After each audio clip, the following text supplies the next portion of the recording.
whatever fits best for me. Yeah, during BP. So the Gen 5 is obviously a really good place to start. That's our flagship model.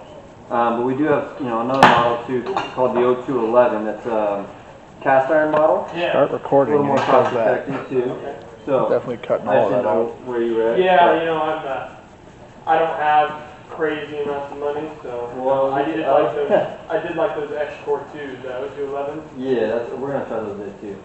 And I think with how much you play and where you're at, and that being such an upgrade from where you are now, I mean that'd be a good place to start, man. And then not saying you can't, upgrade and use the Forge ones, down the road or something, or when they go on a big promo sale or something.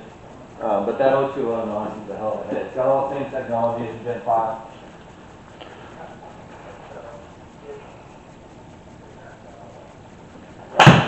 That's so weird. You hit a fade or a draw? I've hit a little bit of a draw. You do? Yeah. Okay. And I think I used to set up with my front hand a little turned out. And so I was closing, closing my face a lot. Okay. But like I said, I actually just recently climbed out of a bit of a pit where I couldn't swing very well at all. And changing my grip up and everything. Gotcha. So right now it feels good. The last couple of weeks it felt better, so.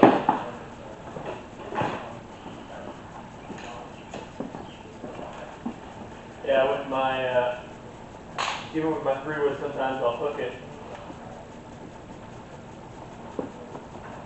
I thought you had a peak swing.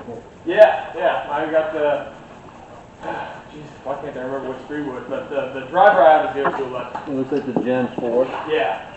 And you said this one goes left on you too? Yeah, occasionally it goes left. I'd say, like, when I piece it really well, it's going left every time. So the weights in the heels, you want me to put it in a neutral spot? Absolutely. I actually, I don't know all about that, so I haven't touched it.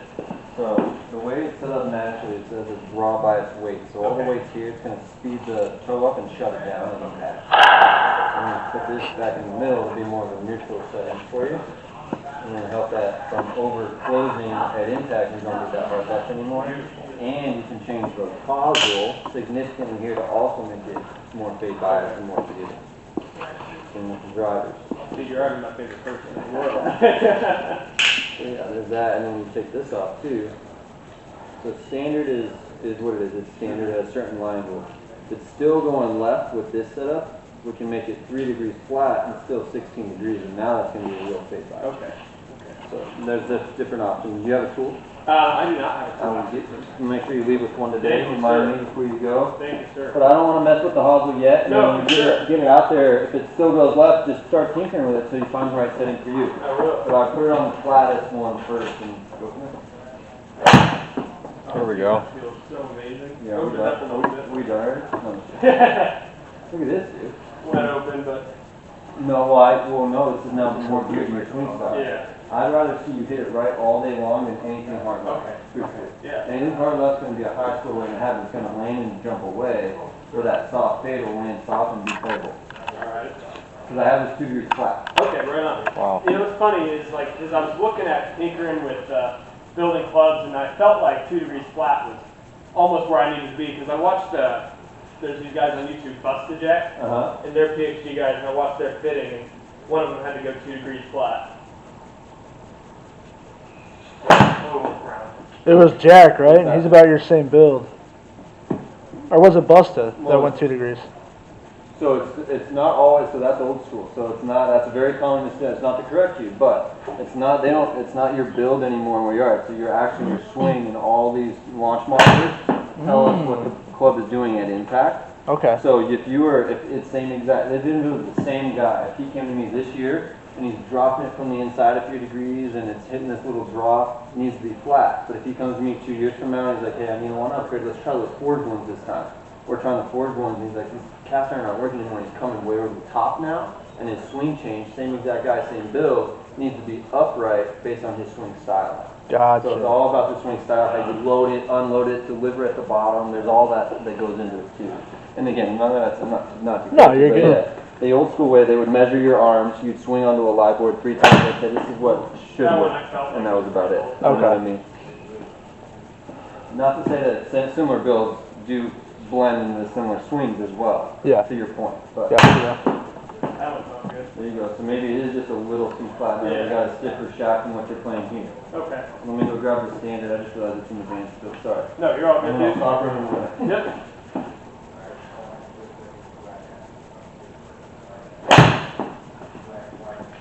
You see, I mean, might honestly be in between the two. Yeah. And so when I'm fitting though, we go in 2 different increments. You know, where I'm putting that in our retail space where I can bend and fine tune it. But really, you might be just that 1 degree flat, because that's the last miss you want, that low spinning left pull. So, give me a couple more. How's the shaft feel? Dude, you know, which type of shaft is this? Is this the same one? Because it feels, or maybe it's the head, it just feels a little lighter. Like it feels lighter? Feels a little lighter than the one I just had. Interesting. So same setup, just a new line on the head. Okay. Should be Maybe the I'm same just one. tripping. No, you're good.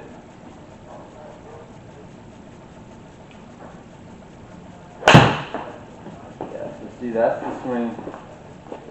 And that's part of that's golf, right? So Yeah. really, you actually the 2 degree flat's going to go a lot better if you make a move like that. Some of the other moves, I think you were just kind of holding over. Yeah.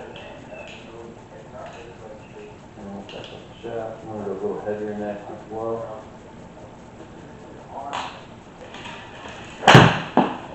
See what I'm saying? Yep. So the ones that were blocking were more just your swing. Now look at this, it's going to be 190 carry almost. Now with your speed, that's more than enough for a 7-iron. Yeah. You know, it's almost pushing being, oh no, 189, that's even better. Because honestly, if you were carrying 195, 200, then, you know, I was telling Britt, we'd have to dial it back a little bit. Yeah. Truly, I mean, that's great to have that gear and jump it and get 200 yards 7-iron. When you're hitting a 7-iron 200 yards, now what are you using at the bottom? Are you going to add another wedge, or are you going to, exactly. There's a big gap there. Exactly.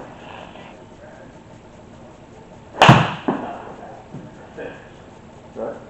And that'd be part of what the heavier shaft's going to help with. And when the swing weight's lighter, it'll entice the body to shallow out a little bit at the bottom for most people. And so by putting a heavier swing weight on there, it's going to help the bottom out a little bit easier for you. Between the Pro Bowl, the Waste Management Open, it's been 2 weeks since I swung a club. Yeah. Well, you're making a pretty good move, man. A little too soft. Yeah. And you move it pretty good. Definitely feel the weight change. Like, it's not significant, but definitely feel that.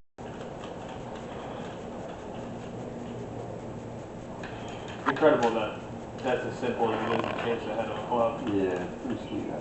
Back in the day when they did it, they would have a bunch of pre-built clubs already fixed but bent to the line where they needed in the different shafts. And they'd have big demo days and fitting days. It'd be almost like semi-trucks showing up. Really? Yeah, it was wild. So when you're making the adjustments on different club heads and everything, it's purely based on the numbers. You're not looking at mechanics on him or... A little bit of both. No, absolutely. So I used I taught for almost 6 years before, being with PhD now for a little over 3 in fitting. Okay. And so I use a little bit of both, of course. Mostly the numbers though, truthfully. But watching what the body does, the way he loads it and unloads it also matters a ton. Okay. You know, if someone pulls it back really quick and then, you know, shallows it out real slow at the bottom or going quick through, I mean, different shafts are going to have different kick points and things for that reason. Like, for example, this whole bag is stiff shafts. So I pulled out a handful of them and lined them up on a wall based on a frequency chart, how fast they are flickering or how stiff they are or lack thereof. They'll all line up differently. Just because it has an S on it doesn't mean it's just like every other stiff out there. There's different weights, kick points, and then it's all just kind of based on actually like a frequency chart. Gotcha. And how stiff or soft or something. Huh. What shaft is on it? Now it's in the Dynamic Gold 120S. And right now the one that's working the best is a True Temper Elevate Tour Stick. So 117 gram shaft. Okay. It's a little bit softer, a little bit higher launching, which is helping with the stronger lofted head. Oh boy. That was important. Try the first shaft and the Gen 5 fourth set now. So the biggest difference, same interior technology, same face, tungsten plates on the toe and heel are just a little more stable for misses. And then we can tweak the swing weight and really fine tune it to the individual more specifically than you can the cast iron. And the cool part to the Forge is that the club will continue to grow with you more than the cast iron can. Meaning, you know, if you ever need to change a line angle or change the swing weight, it's much more adjustable and more often than the cast iron. Once you bend the cast iron a couple, 2, 3 times, it'll start to ruin the integrity of the housing. You don't want to do it anymore. You don't want it to break.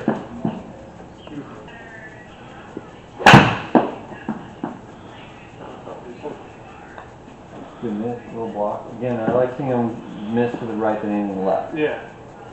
Soft right's a better miss. Hard left's the worst miss in golf. There's that old saying, you can talk to a fade hook, doesn't listen. Yeah. So it's a heavier head, we're going to lighten it up. Okay. And try the O2 lens. But right now, you might have just got lucky in that combo. Yeah, that was the first one. It felt great. I'm going to try one that's a smidge wider than that, but.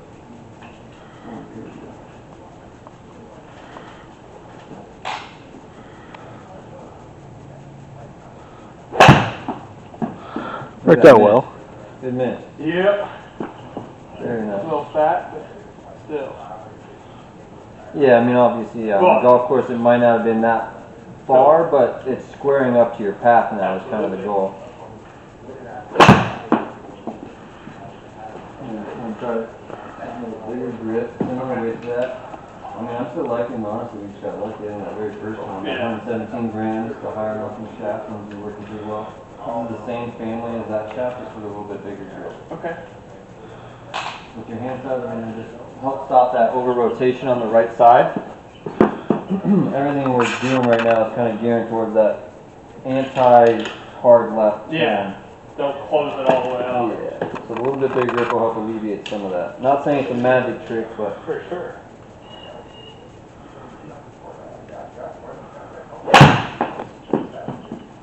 Make great contact.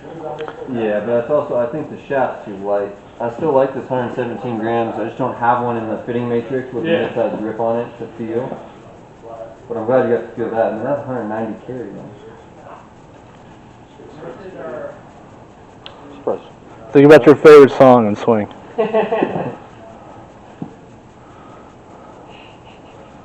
I do that when I was hitting in baseball. I would sing a song in my head, so I wouldn't think about anything else, and I would just react. Yep, read and react. That was when I fit Frank Thomas. We had that same conversation. Frank Thomas, like Frank the Tank, dog. Big hurt. Yep. Yeah. Yep. Yeah, so those guys, I mean, they get so frustrated. Why is it so much harder than the sports that they played at a world-class level?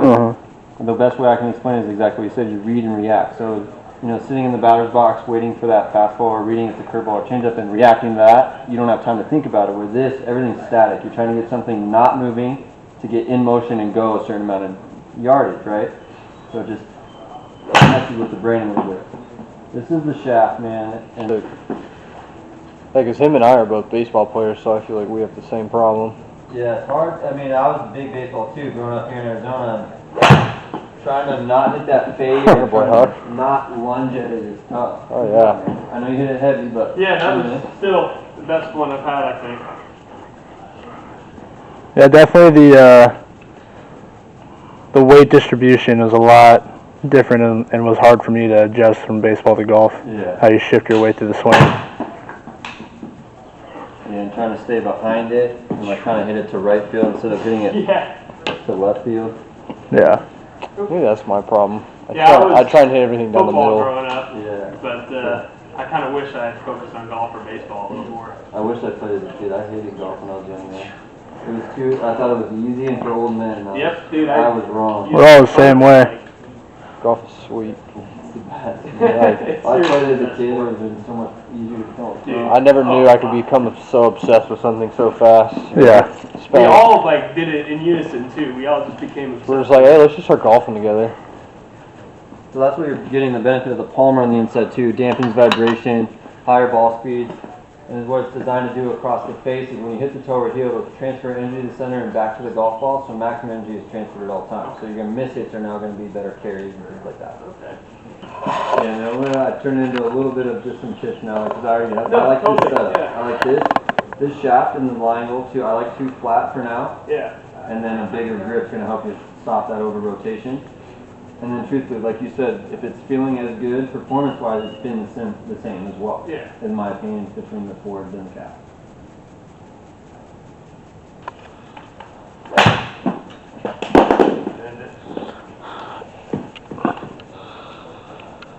So what experiment are you doing back here? I'm going to let it. I'm gonna have him try the player's model. So he's been hitting the 0211 dual core, or core 2, excuse me, and the Gen 5 XP. So they're both the strongest lofted, most offset, kind of most forgiving. And then this next one's going to be the player's model, which is kind of right in between the two. Okay. Something more that you would want to grow into. It wouldn't be as forgiving as these. It'll launch a little bit higher, and then, you know, for him being a draw player, it actually might not be that much less forgiving, honestly. Just a little bit smaller head, so smaller sweet spot. Gotcha.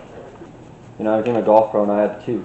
You know, just 2 times guys kind of giving me ideas on what I need to work on or what, and just learning on how they can explain what creates what and what your body does when you see a shot shape, what you did, and so then that way you can learn how to correct it. Because knowing what you did is half the battle. Fixing it's a whole nother story, but knowing what you did on any given shot shape will also help learn how to correct it too. So if you have a good instructor that tells you why it's creating a certain shape, you'll know how to fix it faster. That was one of those ones you tried to be perfect, you know what I mean? Guided it out there. There's got to be I used to tell my students, you don't hit golf balls. You swing the club and the ball gets in the way of the bottom of the arc. You have to have a lack of, almost not caring at all. Just swing and whatever happens, happens, like in life. Take your shot and whatever ends up is what it does. What is it, not that it was me, but what was said there? Was it just a lack of caring? Just swing, see what happens? You know, like you said, just swing. Don't try to hit the ball, just swing. And, because that's, dude, you know, when you said that, I thought about it too. I'm like, I have perfect practice swings sometimes, but then when I'm hitting the ball, when I get over top of the ball, it just goes out the window. And, you know, I'm just focusing on the swing through instead of trying to see where the ball's going, like you're saying. I'm glad you, so the last story, and I'm done with my stories for the day. No, you're good, dude. So the last thing on that practice swing that you were saying, so there's actually a book called The Little White Ball out there that sports psychologists did for years of studies from some of the best players in the world to beginner golfers and every handicap in between. Is what they found, even for the best players, they'd have everybody do their practice swing and then go in and hit a golf ball. No matter how good the player was, the swing did change even a little bit for the best players in the world when they're hitting a golf ball as opposed to a practice swing. As the handicap got higher or the person became less skilled as far as the golf swing goes, the practice swing and the real swing were dramatically different more often than not. So it's just all about that because the brain doesn't have a concept. It's just swinging a club. That's the only concept. And now that there's a ball there, the brain goes, oh, we got to get this ball to do that. And so it tries to do different things instead of just swinging. What is it, not that it was me, but what was said there? Was it just a lack of caring? Just swing, see what happens? You know, like you said, just swing. Don't try to hit the ball, just swing. And, because that's, dude, you know, when you said that, I thought about it too. I'm like, I have perfect practice swings sometimes, but then when I'm hitting the ball, when I get over top of the ball, it just goes out the window. And, you know, I'm just focusing on the swing through instead of trying to see where the ball's going, like you're saying. I'm glad you, so the last story, and I'm done with my stories for the day. No, you're good, dude. So the last thing on that practice swing that you were saying, so there's actually a book called The Little White Ball out there that sports psychologists did for years of studies from some of the best players in the world to beginner golfers and every handicap in between. Is what they found, even for the best players, they'd have everybody do their practice swings and then go in and hit a golf ball. No matter how good the player was, the swing did change even a little bit for the best players in the world when they're hitting a golf ball as opposed to a practice swing. As the handicap got higher or the person became less skilled as far as the golf swing goes, the practice swing and the real swing were dramatically different more often than not. So it's just all about that because the brain doesn't have a concept. It's just swinging a club. That's the only concept. Now that there's a ball there, the brain goes, oh, we got to get this ball to do that. And so it tries to do different things instead of just swing. Yeah, good work. It was nice to meet you. Of course. Nice to meet you. Of course. You guys are great. Yeah, dude. Thank you for everything you're helping out with.